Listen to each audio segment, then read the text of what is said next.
చాలామంది అనుకుంటున్నారు యేసుక్రీస్తు ప్రభుని నమ్ముకోవడం అంటే మతం మారడం అని. కానీ కాదండి. మనము ఒక మార్గంలోనికి వెళ్తున్నాం. క్రైస్తవ్యము అనేది మతము కాదు. క్రైస్తవ్యం అనేది అదొక మార్గం. ఎక్కడికి మార్గము అని అంటే, మానవుడు తను చనిపోయిన తర్వాత రెండు స్థలాల్లో ఒకదానికి చేరవలసి ఉంది. ఆ ఒక మార్గం ఏంటంటే, ఆ ఒక స్థలం ఏంటంటే, వెళ్తే నరకానికి వెళ్ళిపోవాలి, లేదంటే పరలోకానికి వెళ్ళిపోవాలి, అంటే నిత్య జీవానికి వెళ్ళిపోవాల్సి ఉంటుంది. కానీ మానవుడు తన క్రియల ద్వారా, తన ధర్మాల ద్వారా, తన యొక్క స్వనీతి ద్వారా, తన యొక్క పరిశుద్ధత ద్వారా, తను కలిగి ఉన్నటువంటి కొంచెం నీతి ద్వారా తను ఆ నిత్యరాజ్యాన్ని స్వతంత్రం చేసుకుంటాడు అంటే అది జరిగే ప్రసక్తి కాదు, జరిగే పని కాదు అది. అందుకే యేసుక్రీస్తు ప్రభు భూమి మీదకి ఎందుకు వచ్చారు అంటే, మానవుని యొక్క పాపం నుండి, మానవుని యొక్క అతిక్రమము నుండి, మానవుని యొక్క దోషాల నుండి ఆయన విడిపించడానికి, తన స్వరక్తాన్ని భూమి మీద చిందించడానికి యేసు ప్రభు వారు భూమి మీదకి వచ్చారు. చాలామంది అనుకుంటారు, కొంతమంది యేసుక్రీస్తు ప్రభు ఒక ప్రవక్త మాత్రమే, యేసుక్రీస్తు ప్రభు చనిపోలేదని కొంతమంది వ్యాఖ్యానిస్తూ ఉంటారు. కానీ బైబిల్లో స్పష్టంగా యేసు ప్రభు చెప్పారు, నేను నా ప్రాణం పెట్టడానికి భూమి మీదకి వచ్చాను.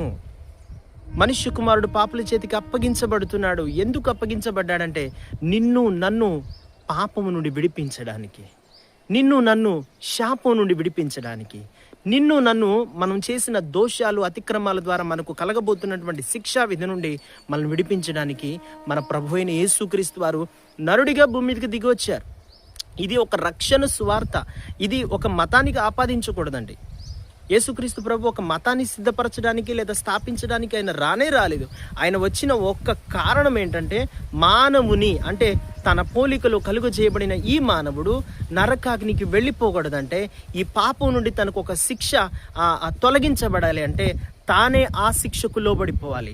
తానే ఆ శిక్ష తన భుజం మీద ఆయన భరించాలి. ఎందుకు తెలుసా? ఆయన తండ్రి స్థానంలో ఉన్నారు. హల్లెలూయా, దేవునికి మహిమ కలుగును గాక. మన పాపాల నిమిత్తం ఆయన చనిపోవడం ఏంటండి?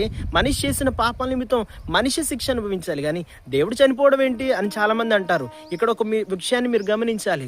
ఒక తండ్రికి ఒక కుమారుడు ఉన్నాడు అనుకోండి. ఆ కుమారుడు ఏదైనా తప్పు చేస్తే, ఏదైనా ఒక పొరపాటు చేస్తే, లేదా ఒక హత్య కానీ, ఒక దొంగతనం కానీ చేస్తే తనకి ఒక శిక్ష అనేది ఉంటుంది. నలుగురు పట్టుకుని తన్ని బీభత్సంగా కొట్టేస్తున్నారు, రక్తం కారేటట్టు కొట్టేస్తున్నారు, తన వీపును బద్దలు చేసేస్తున్నారు, తన ముఖాన్ని పగల కొట్టేస్తున్నారు, రక్తం ఓడిపోతుంది తన శరీరం అంతా. కానీ ఆ సమయంలో తన తండ్రి ఎదురుగా చూస్తూ ఉండబట్టగలుగుతాడా? ఉండబట్టలేడు. ఏం చేస్తాడంటే, అయ్యా నా కుమారుడు చేసిన తప్పే, క్షమించండి, మన్నించండి అని వేడుకుంటాడు. అవసరమైతే ఆ శిక్షను తన మీద వేసుకొని తన కుమారుడికి విడుదల కల్పించాలనుకుంటాడు. అదే స్థానంలో యేసు ప్రభు చేశారు. ఈ విషయాన్ని గమనించు, ఈ విషయాన్ని గుర్తించు. యేసు ప్రభు తండ్రి స్థానంలో ఉండి మన పాపముల నిమిత్తం మనము ఆయన పిల్లలమై ఉన్నాము. మనము ఆయన